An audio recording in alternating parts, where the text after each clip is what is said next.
From heart-wrenching coolers I'm all in. I call.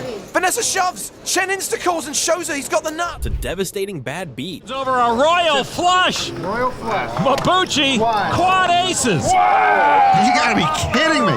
These are the most chaotic poker hands ever recorded. Next up, we see some more three-way action, this time between Phil Hellmuth, Beth Shack, and Brett Ritchie. Imagine not one, but all players waking up with monster hands. This is one of the most chaotic hands we have ever seen. 8-handed at this $3,000 no-limit hold'em final table. Brett Ritchie with pocket kings is going to raise it up to $80,000. Brett could use some luck here. To Beth Shack. There's one ace. She's got luck. She got pocket aces. I raise. Doesn't bode well for Brett. Beth's trying to figure out how much she wants to raise. We know she likes to go all in with ace-queen. I'm all in. She goes Heidi-ho. That means all in. Now to Phil Hellmuth, who has the other two aces. All in. And he moves all in. Both pocket aces all in. Three other players back. Action back to Brett Ritchie now with pocket kings. They're gonna chop up my poor little boy. 1/4 second it caught. The minute she said all in, all in. Quarter second I was all in. Quarter 1/4 of a second. Phil, 1/4 of the second. 1/4 of a second. 1/4 of a second. Count her chips off. Action is still to Brett Ritchie to decide. Can you pull the 80s in? Got it. Beth is dancing already. That's wrong. There's Phil's 80, okay? Flashing signs to her husband, Dan. I think she's got aces. She has aces. This could influence Ritchie. Yeah, I'm all in. But he is going to move all in. This has to be our degree all-in moment. You know, Phil berated Perry Friedman earlier. Brett Ritchie was deciding for his tournament life right there, and the poker brat was grandstanding. And Beth Shack was out of order too, singing I Got It. Everybody's out of order. So bottom line is both Phil Hellmuth with aces and Brett Ritchie with kings are at risk. Beth Shack with aces has them both covered. I don't think I've ever seen that before. And Brett had a lot of chips left. I guess he should have figured out one of them had aces. I wouldn't have. They were helping him. So Shack with the two red aces. Hellmuth with the two black aces looking for action. Doesn't matter. It's still 4-1. All the suits are covered. I got both the suits covered. You got two black kings. I got two black aces. Well, all the aces are gone, but Ritchie knows there's two more kings left. It is like a three-ring circus in here. And Phil Hellmuth's always on two of the rings. Come on, baby. Well, his tournament life is at stake, as is bracelet number 12. Show me some more. Here we go to the flop. It is 10, tray, 7, two spades. Oh, if runner, spade comes, I believe Phil Hellmuth would launch himself into orbit. He has the ace of spades, of course. Ritchie still looking for one of the two kings. Turn card now, 8 of clubs. Well, we're almost certainly going to have a split pot here, and that would eliminate Brett Ritchie. And the king of hearts. Brett will need a king and a king only, or he is wamboozled. River card, 4 of clubs. And it will be a split pot, and Brett Ritchie will be eliminated in 8th place. Sorry. Hellmuth and Shack get the double degree check mark. We move to the EPT London for a clash between Vanessa Selbst and Andrew Chen, where a massive cooler is about to leave one player out of the tournament. There's the 3-bet, a total of 55,000. Everyone else running for the hills. Vanessa has pocket jacks in the big blind. She calls the 3-bet. Interesting just call from Vanessa. By doing this, she both balances her range and prevents taking another flip. What does Vlachos do now the action's back on him? He folds. Very tight fold from Vlachos. We know there were some aces and kings out there, but I don't see how you fold ace-king to a 3-bet with a bunch of other supposed dead money out there. Very curious. Well, at least Torsen doesn't compound his error by calling again. He was getting better than 3-1. The flop is Queen, Deuce, Jack. Top pair for Chen, a set for Vanessa Selbst. This could get very ugly for Andrew Chen. Looks like Vanessa's thinking of donking out here. Chen was the last aggressor. She does donk. She bets 80,000. This is probably going to look pretty funny to Andrew, but I'd say his chances of getting away here are about as good as Vanessa and I dating. Counts out 80,000 chips. He will make the call. He makes the call, drawing nearly dead.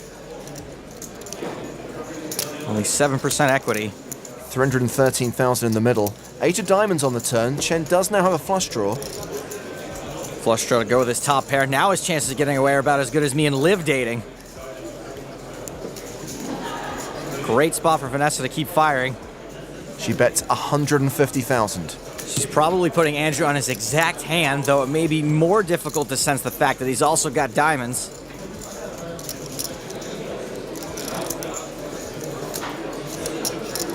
Andrew Chen, a very deliberate player. He elects to make the call, which means we will go to the river. The pot now 613,000. Vanessa with just over 300 behind. Chen gets there on the river. No. I'm all in. I call.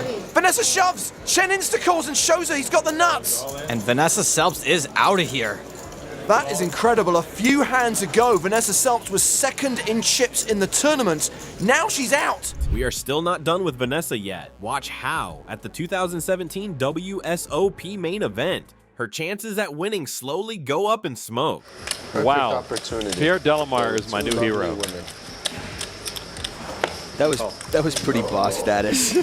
The old 9 dudes plus 2 pros on television. I mean, you just saw that ace-jack shrink and shrink and shrink with every card that came down. Yep. Oh, goodness. Set over set. This is pretty hard to do. Fortunately, And Schwartz has the jack of clubs. for Bowman, there's 3 clubs out there. Otherwise, if that was not a club 5, this could be an outrageously large pot. So now, after the check by Schwartz with the jack-high flush draw, Vanessa with her set of aces with the 3 clubs on board, as Antonio mentioned, bet 700. Bowman now has flopped second set, and she can't go anywhere.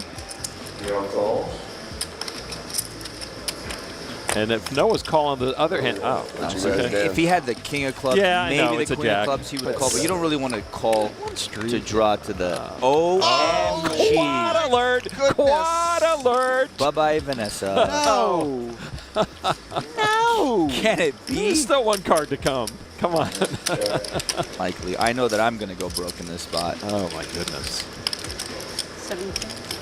That is 7. You know, when you have Talk top myself out of full that. and hold'em, Aces full of 7s and second best, and 1 out. The last ace in the deck for Vanessa Selps. Oh, what a hand. Gail Bowman turns quad 7s, giving Vanessa Selps aces full. unbelievable. And now Bowman has been raised, as you see, to 5,800 by Selps, who needs the last ace in the deck to take this pot. And there is just a call. 1 hour into the main event, Vanessa Selps faces a massive cooler. 4 of diamonds for the river card. So action on Selps first.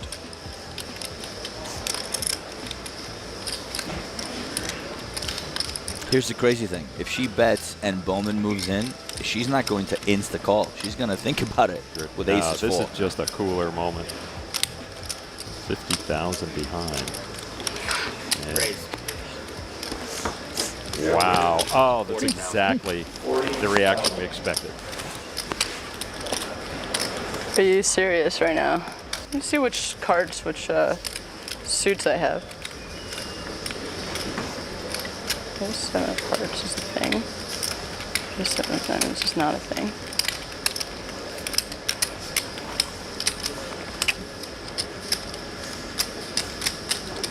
Wow. This might be a quick main event for me. I don't know if I'm good enough to fold this. What do you think I have? Flush. I don't have a flush. I'm gonna need a lot of time. I'm sorry. Ace 7 of hearts. I mean, Ace 7 of hearts would you shove with ace-7 of hearts? If you'd shove with ace-7 of hearts, then I'd have to... All right, you could have ace-7 of hearts, I guess, so I got to call. You have quads? Yeah. I almost folded. Yeah. Whoa. I wanted to fold. I wanted to fold. I And really that did. hand reverberates through Brasilia. It's like you can have ace-7 of hearts there, so how can I fold? I think you shove with ace-7 of hearts too. Yeah. I wanted to fold though, I swear to God. Wanted to release my. What kind of table Hey, fun playing with you guys. That's a story. Now I got a story. That is a story indeed. I swear to God, I wanted to fold. For our next moment, we go to the 2024 WSOP main event, where we have Bobby Aiello, Lin Fan, and Berat Hutter in a rare pre-flop confrontation. What would you have done in this situation? No. Look at this. So she calls. Just the flat. Is there any reshove stacks behind? Oh my! Oh my goodness. What a setup hand this is.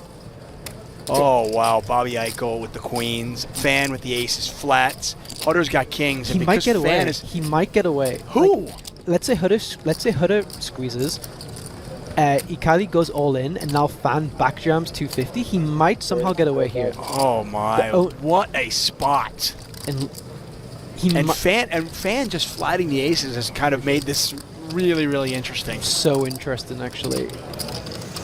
So queens, kings, and aces. Is this real? This is crazy. Back-to-back positions too. The fact that we're seeing this on day 2 with almost no ICM implications at all is just fantastic. Fan's loving it too. She's like, oh my god, I've got them. Sneaky little look to see if he's counting out 4-bet chips. Yeah, the only player at the table who has Hutter covered is Fan. Yeah. This is so interesting. Oh, he's 4-betting. Is he going to 4-bet and not? They might all get away from it then. No. We might not see a flop here. No, I mean, someone's going to... Ikali will have to put the money in just... Really? I mean, if she 5-bet jams here, how are queens ever good? Gonna just have to hope she has ace-king.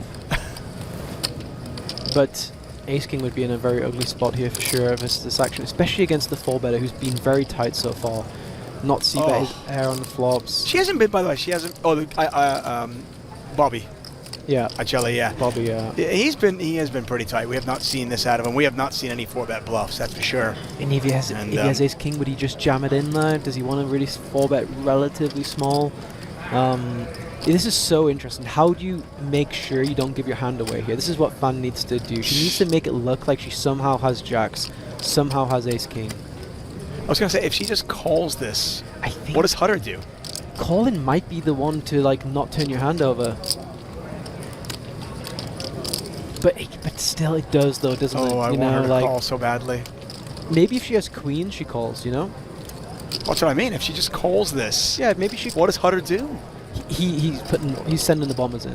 Oh. Yeah, he's putting more money in. If she calls, he's very happy. I think. He'll make it like 75k. No, she's reaching for more chips. And he doesn't like that. Raise?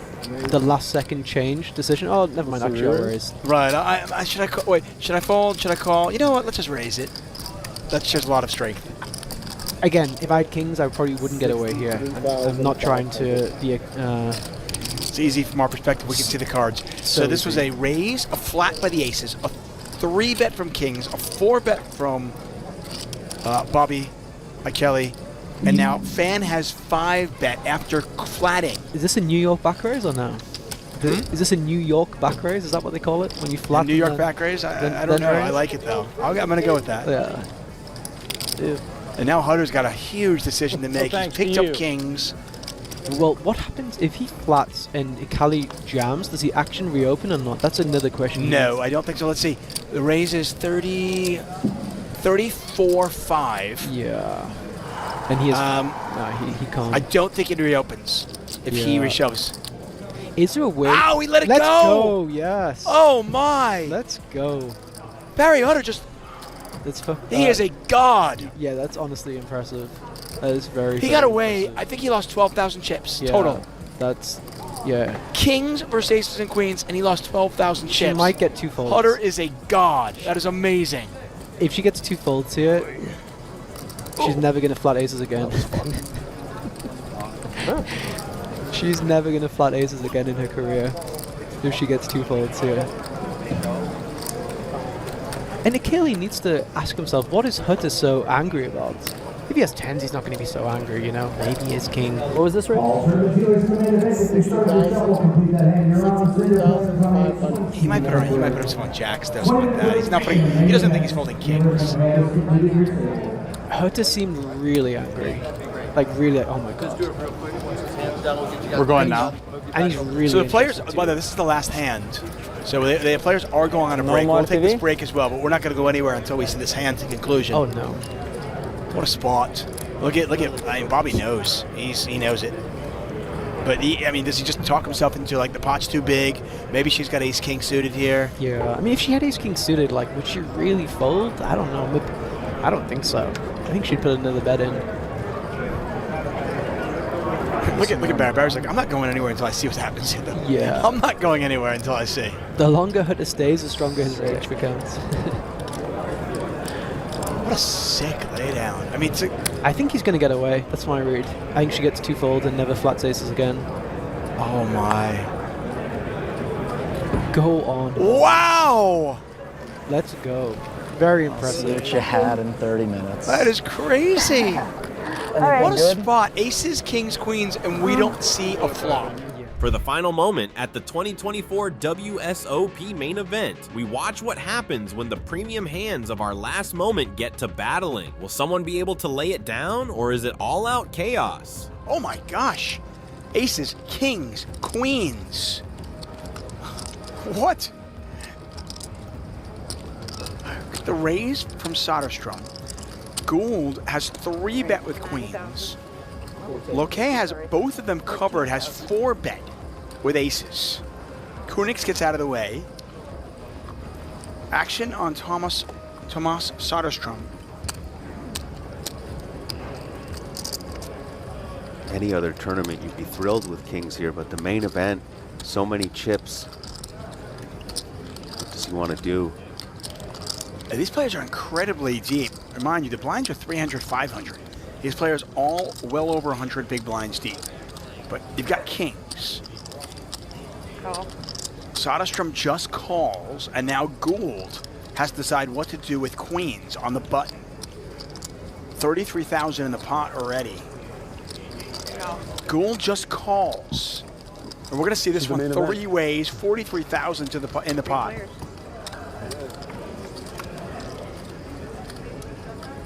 Seven high flop, 2 spades out there. Soderstrom with the king of spades, Gould with the queen.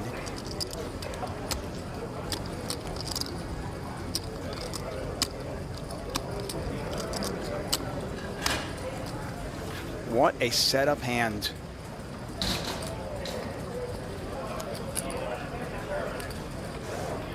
That is 13,000. Risk. Betting less than a third of the pot, 13 into 43.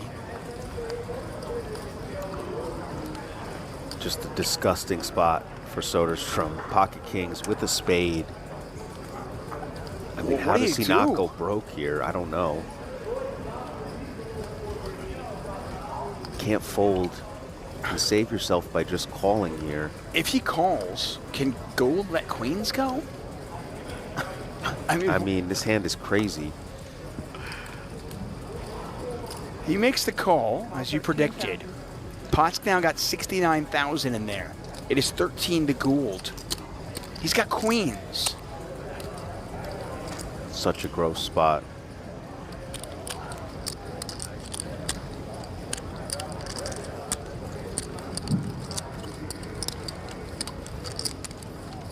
The pickleball addict, deciding what he wants to do with the ladies.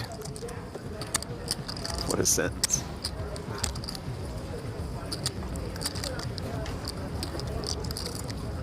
He want to take him out for some Michelobes? No, it looks like he might be ready to let him go. Just looking again, he's got queens. I mean, can you fold to 1 bet?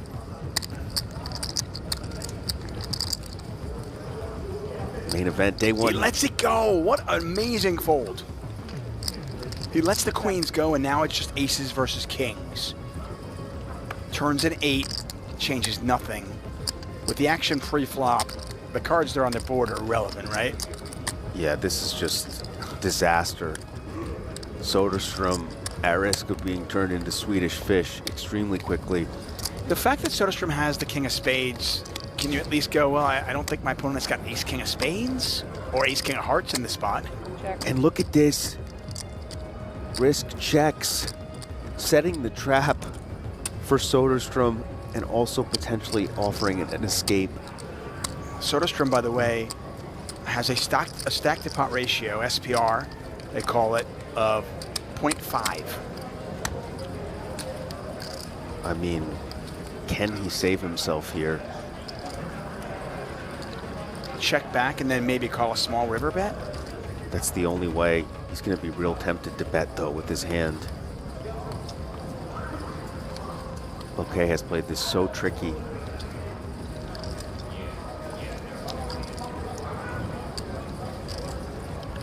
Gould is still a very interested observer as he did fold the queens. Yeah, he's thinking now, I made a terrible fold, potentially. He's about to get the very good news. You can see Soderstrom hesitating.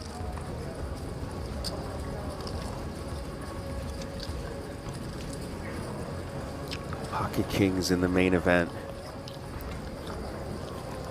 They talk about the landmines you need to avoid if you want to run deep. This is certainly one of them, and it's a big one. All in. There's the call. And Soderstrom could not avoid this landmine. Gould has got to be thrilled. 140,000 chip pot. Needs a cowboy. He's going to be on the road.